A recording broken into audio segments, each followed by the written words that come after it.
ሰላም ሰላም እህቶቼ እንዴት ናችሁ? ደህና ናችሁ? እኔ ደህና ነኝ፣ እግዚአብሔር ይመስገን።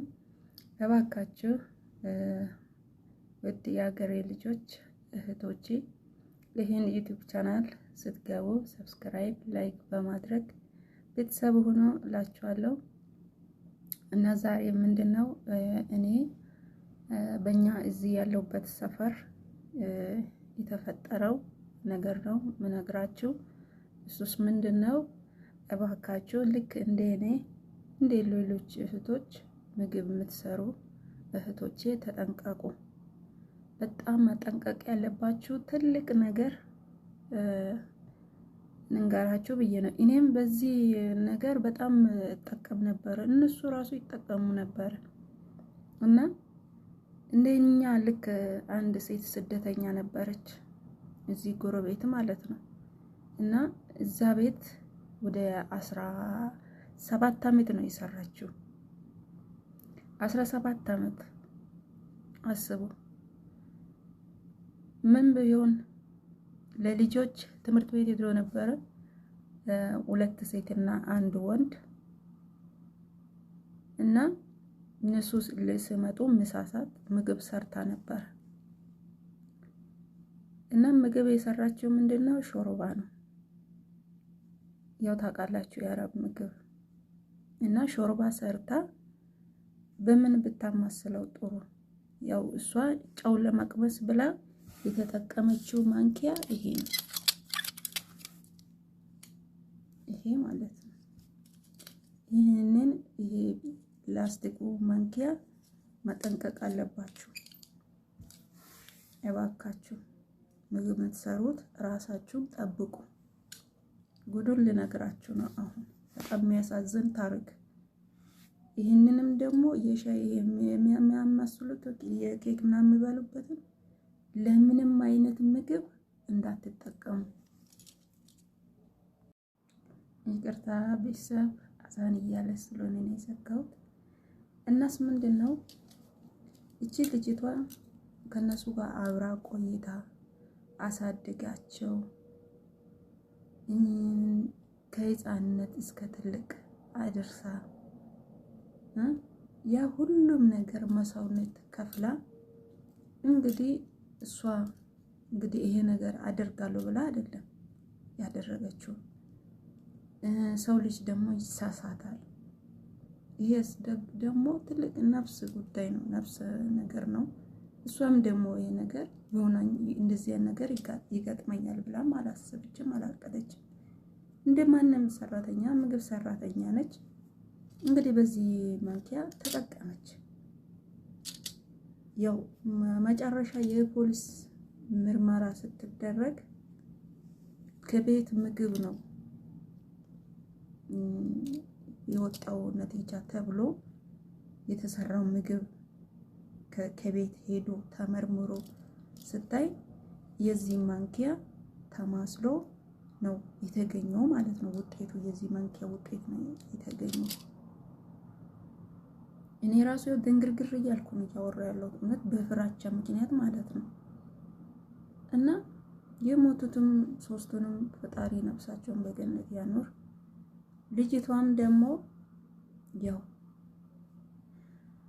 17 አመት ሙሉ ሰርታ ይሄው ከቤተሰቦቿም አልወለችም፣ ከልጆቿም አልሆነችም፣ ከብሯም አልሆነችም። እሷም ወደ ሞት ነው ያደረጓት ማለት ነው። እዚህ ሀገር ያው ታውቃላችሁ ህጋቸው በጣም ጥልቅ ነው። ከሚያርዱና ከሚሰቅሉት ሌላ ወደ ኋላ የሚል ነገሩ የለም። ሰዎቹ ደግሞ የ3 ልጆች ነፍስ እንዴት በገንዘብ ይለውጡ? ስለዚህ ያ ሁሉ 17 አመት መስዋዕትነት ከፍላ ሰርታ አሳድጋቸው ለዛ ሁሉ እንትን ካለች በኋላ ይሄ ነገር ያው ተፈጠረ። ስለዚህ እባካችሁ ምግብ ስትሰሩ ተጠንቀቁ። ይሄንን ማንኪያ ራሱ ኩሽና ውስጥ ነበር መሳቢያ ውስጥ ማለት አውጥቼ ስቶር ነው የከተትኩት እንዳለ ማለት ነው። እንግዲህ ፈጣሪ ይጠብቀን፣ ፈጣሪ ይጠብቃችሁ እህቶቼ። እና ይኸው ትላንትና ወዲያ ነው ይሄ ነገር የተፈጠረው። አልበረደም፣ እዛም እዚህም ጎረቤት ስለሆነ ማለት ነው። እኔ እቺ ነገር ልንገራችሁ ብዬ ነው እህቶቼ፣ እናንተም እንድትጠነቀቁ በዚህ ነገር እንዳትጠቀሙ ልላችሁ ፈልጌ ነው። እና በጣም ይከብዳል፣ በጣም በጣም በጣም ማለት ነው። እውነት ልጅቷ ጋር እኔ አብሬ በልቻለሁ፣ አብረን ተጫውተናል። ብዙ ነገር ራሱ ስለ ራሷ ስታጋራኝ ነበረ። ግን በቃ ፖሊስ ጣቢያ ስትሄድ በመስታወት ነው ተደብቄ ያየኋት። ከላይ ፎቅ ላይ ነኝ እኔ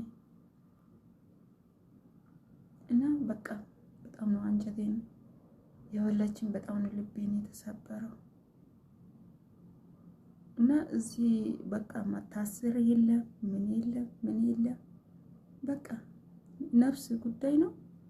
በቃ ነፍሷ ነው በቃ እንትን የሚለዋት ማለት ነው። እና ምን አለ በቃ አሁን ቤተሰቦቿም ሰምተዋል፣ ልጆቿም ሰምተዋል፣ ባሏም ሰምተዋል።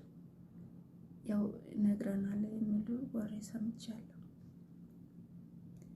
እና አላቀም እንግዲህ እቺን 5 ቀን አሁን 3 ቀን ነው 2 ቀን ያላት ለሷ ማለት ነው፣ የመጨረሻ ቀኗ።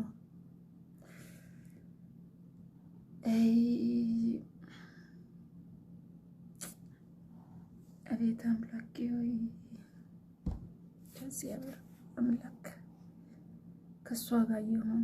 እባካችሁ ጸሎት አድርጉላት። እዚህ ሳውዲ አረቢያ ህጋቸው በጣም ጥልቅ ነው፣ በጣም ጥልቅ ነው። ደግሞ ሌላ ዘመድ ቤት አለ፣ በመኪና አደጋ ሰው ገጭቶ ያ ሰው ሞተበት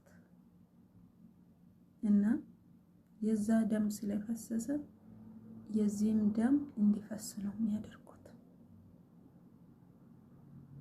ያ ልጁም ደግሞ ታርዷል። እዚህ ሀገር ወይ ያንቃሉ በእንትን ነው የሚገሉት፣ ወይ በእስለት ነው። ታውቃላችሁ፣ የምታውቁት። እኔ በሚዲያም ያው አልፎ አልፎ ልታዩት ትችላላችሁ። እኔም ደግሞ ያው በአይኔ በጆሮዬ የሰማሁት ያየው ነው የምነግራችሁ።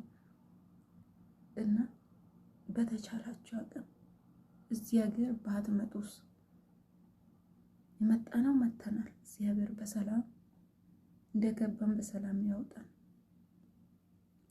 ሌሎቹም እህቶች የምላችሁ አትምጡ እዚህ ሀገር፣ ሌላ ሀገር ሂዱ። ያው ነው ምን እንደሆነ እዚህ ሀገር በጣም ጮቀና አለ። እንደፈለጋችሁ ለብሳችሁ አትወጡም። በቃ ልክ እንደነሱ ተሸፋፍናችሁ ነው። እኔ አሁን እቺ ፊቴ ነች እንጂ የምትታየው ሌላ ነገር ምን እንደነሱ ጥቁር በጥቁር ለብሼ ነው ሲወጣም ሲገባም። ሀታ ቆሻሻ ለማጣልም ተከባብኜ ነው የምወጣው። እና እህቶቼ እባካችሁ ተጠንቀቁ።